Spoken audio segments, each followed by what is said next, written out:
Hello and welcome to the Uplifted Hand. Today I'm going to go over Psalms 24 through 27. So yesterday we ended in Psalm 23 with David saying he wanted to dwell in the house of the Lord forever. And now Psalm 24 kind of picks up on that. It started by saying that the whole earth belongs to God, everything in it. He created it. And then David asks basically, okay, so who can actually come before a God like this? And he says, who shall ascend into the hill of the Lord, or who shall stand in his holy place?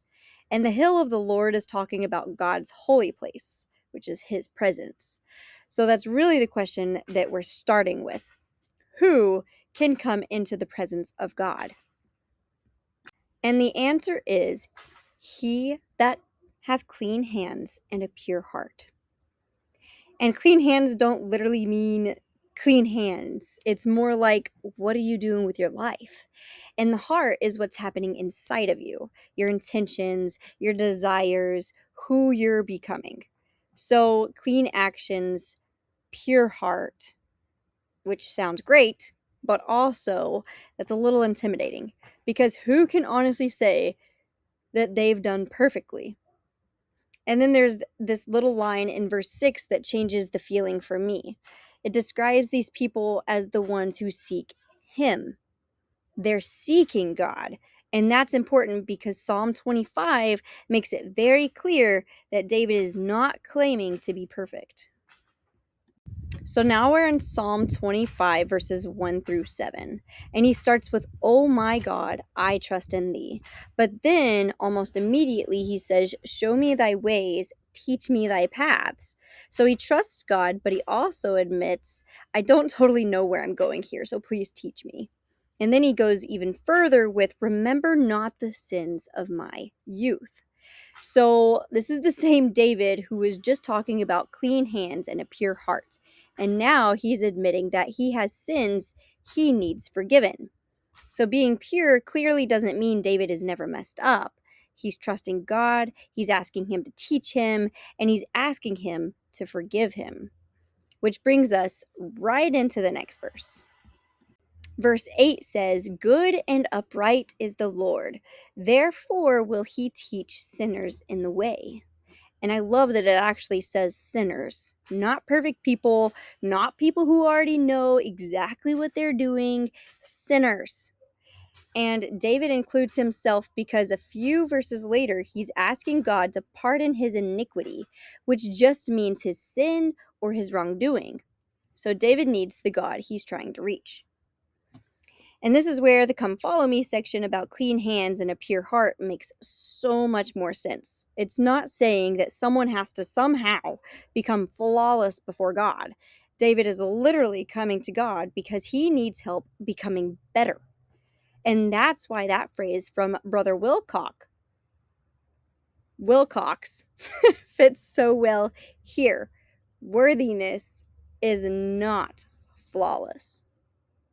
Now we're entering Psalms 26, and David says, "Examine me, O Lord, try my reins and my heart." So now we're getting personal.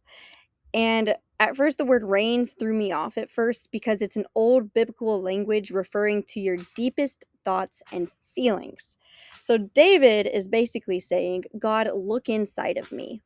You can see all of it. And that takes us right back to clean hands and a pure heart. And David isn't pretending he doesn't have faults. He literally just asked for forgiveness in the last psalm. So he just wants his heart to actually belong to God. And then he says, "Lord, I have loved the habitation of thy house." And that's going to matter so much more in Psalm 27. Because Psalm 27 starts with David in danger again.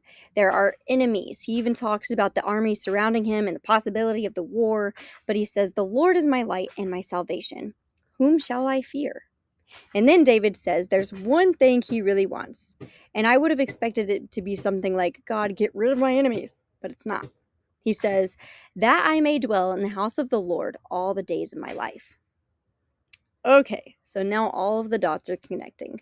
David is not obsessed with being pure because he's trying to pass some kind of test. He just wants to be close to God. And that's what he's been trying to teach or to reach this whole time. So verses 7 through 14, David is still asking for help getting there. And he says, "Thy face, Lord, will I seek." Meaning, God, I'm seeking you. I want your presence. And then, teach me thy way, O Lord, and lead me in a plain path. And I love this because we've heard this before. Yesterday, Psalm 23 said, He leadeth me. Psalm 25 says, Teach me thy paths. And now, lead me.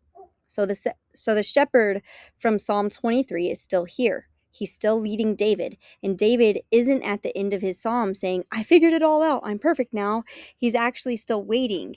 The last verse says, Wait on the Lord, be of good courage, and he shall strengthen thine heart. So David is still on the path. He's still learning. He's still needing forgiveness. He's still waiting on God. But now we know where he's trying to go. He just wants to be with him. So tomorrow we're going to go over Psalms 28 through 33. Thank you for listening to The Uplifted Hand. See you tomorrow.